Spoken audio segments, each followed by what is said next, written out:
Herkese merhaba dostlar, ben Ozan. Bu videoda sizlerle birlikte Poco'nun uygun fiyatlı yeni modellerinden Poco M5'i inceleyeceğiz ve şu anki fiyatlarıyla alınır mı alınmaz mı, Redmi Note 10s'e göre artı ve eksileri neler, beraber bakacağız. Açıkçası arası olmayan bir telefon diyebilirim. Yani bazı noktalarda fiyatının üstündeyken bazı kısımlarda da geriye düşüyor. İlk olarak fiyatlara bakalım. Bu telefon Avrupa'da çok uygun fiyatlı diyebilirim.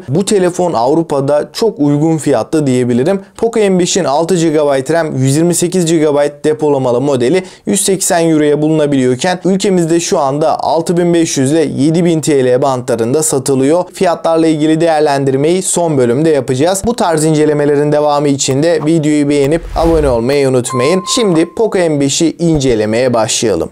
Poco'nun klasik sarı kutu tasarımı bizleri karşılarken kutu içerisinden telefonumuz güzel bir silikon kılıf ve 18 Watt şarj aleti çıkıyor. Tasarım yönünde baktığımızda kesinlikle rakiplerinden çok daha farklı bir telefonla karşı karşıyayız. Deri görünümlü plastik arka kapak ve kamera modülü gayet şık dururken kamera modülünün olduğu bölüm biraz çıkıntı yapıyor. Yine büyük bir Poco logosuna da yer verilmiş. 8.9 mm kalınlık ve 201 gramlık ağırlıkla tek elle çok rahat bir kullanıma uygun değil. Uzun süreli telefonu kullandığımızda ağırlığı net şekilde hissedebiliyoruz. Ama malzeme kalitesi alt seviyede değil. Kesinlikle kötü hissettirmiyor. Malzeme kalitesi yönünde ve tasarım anlamında Poco M5 başarılı diyebilirim. Ekran yönünde 6.58 inç Full HD Plus ve 90 Hz tazeleme hızına sahip olan bu ekranımız damla çentik tasarımına gelirken Xiaomi'nin burada kaliteli bir panel kullandığını belirteyim. Siyah renkler haricinde diğer tüm renkler olması gerektiği gibi gerçeğe yakın bir şekilde önümüze çıkıyor. Tepkisellik yönünde de 240 Hz dokunma hassasiyetiyle Poco M5'i kullanmak bayağı keyif verici bir hale de geliyor.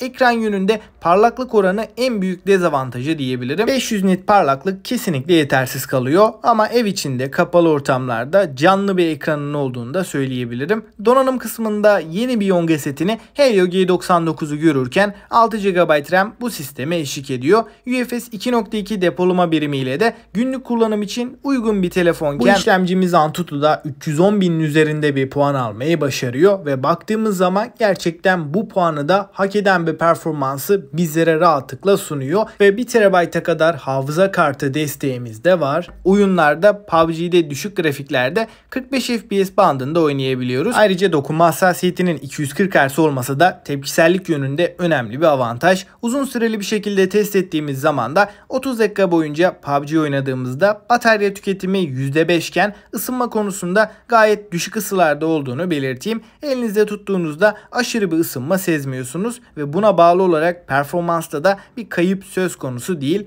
Menüde arayüzde dolaşırken de Poco M5 ile iyi bir deneyim alabiliyoruz. Açıkçası Poco M5 performans anlamında sizi üzmeyecektir. Kameralara baktığımızda da 50 megapiksel ana kameramız f1.8 diyaframdayken 2 megapiksel makro ve derinlik algılama kamerası bulunuyor. Fotoğraf çekim kalitesi ana kamera tarafında benim beğenimi kazandı. Fotoğraflarda doğru renkleri görürken genel anlamda işimizi görecek bir performansa sahip fakat yardımcı kameralar yetersiz. Video konusunda da maalesef 4K desteği yok. Full HD 30 FPS videolar çekebiliyoruz. O iste olmadığından videolarda da çok yüksek bir performans beklemeyin. Ön tarafta 5 megapiksel Full HD 30 FPS çeken bir kameramız da var. Kamera tarafı performans oranla kesinlikle geride. Ancak batarya kısmında 5000 mAh batarya ve 18 Watt hızlı şarjı görebilirken bu batarya gün içinde sizi hiçbir şekilde yarı yolda bırakmayacaktır. Oyun olsun, günlük kullanım olsun bir günü çok rahat bir şekilde çıkartabiliyor.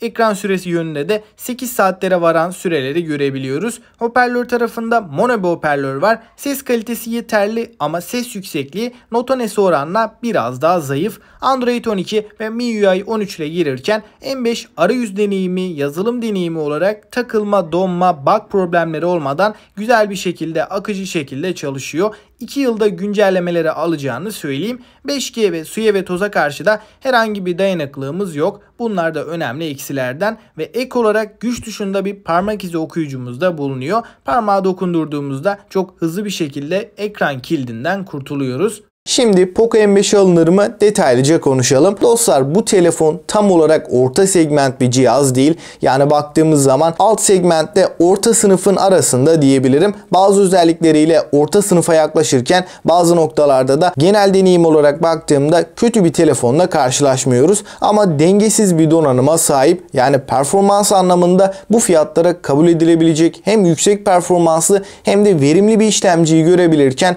kamera yönünde ekran tarafında rakiplerinin gerisinde kaldığını söyleyebilirim. Ekran tarafında özellikle parlaklık seviyesi olarak biraz geride. 90 Hz'lik bir ekranın kullanılması önemli bir avantaj. Fakat kamera yönünde video performansı, ön kamerası ve makro kamerasıyla kesinlikle sınıfta kalıyor. Bu fiyatlarda yardımcı kamera olarak ultra geniş açının kullanılmaması da çok önemli bir eksi. Poco M5'in ana kamerası hem yardımcı kameraya hem de ön kameraya oranla çok daha başarılı diyebilirim. Ana kamerası kesinlikle fiyatını hak ediyor ama genel bütünüyle kameralarını değerlendirdiğimde zayıf kaldığını söyleyebilirim. Bu cihazın en önemli avantajı Helio G99 yonga seti. Helio G99 verimli bir işlemci ve bu da Helio G95, 96 gibi eski nesil mimariye sahip olan işlemcilerden bayağı ayrışmasını sağlıyor. Performans anlamında bu fiyat bandında kesinlikle ideal bir performansa sahip. Aynı zamanda performansın yanında ısınmayan bir işlemci. Bunlara bağlı olarak da batarya yönünde de Poco M5'i fazlasıyla beğendiğimi belirteyim. Eğer çok fazla oyun oynayan biri değilseniz günlük kullanımda 2 güne varan bir performansı da bizlere rahatlıkla sunabiliyor. Batarya yönünde bu fiyatlardaki en iddialı cihazların başında. Son olarak da hızlıca Redmi Note S'le kıyaslarsak ekran yönünde malzeme kalitesi, hoparlör performansı ve kamera anlamında da Note S Poco M5'ten büyük farklı önde. Fakat Poco M5'in de Note S'e nazaran günlük kullanımda ve oyunlarda çok daha az ısınmasıyla işlemci yönünde bir avantajı var. G99'un grafik işlemcisi Helio G95'ten geride. Bunun haricinde teknik anlamda G99'un 95'ten daha üstün bir işlemci olduğunu söyleyebilirim. Yani oyun harici uygulama açılış hızları, arka planda çoklu işlemlerde vesaire Poco M5 biraz daha hızlı, akıcı bir deneyim verebiliyor. Fakat oyunlarda FPS anlamında Note S gibi 60 FPS'leri göremiyoruz. 45 FPS bandında dengeli bir oyun deneyimi var. Her açıdan değerlendirdiğimde Redmi Note S ile Poco M5 arasında kalsaydım kesinlikle Note S alırdım. Poco M5'te kötü bir telefon değil. 90 Hz'lik ekranı, batarya performansı ve işlemcinin ısınmaması en önemli avantajlarından. Ama bunun haricinde genel paket olarak baktığımda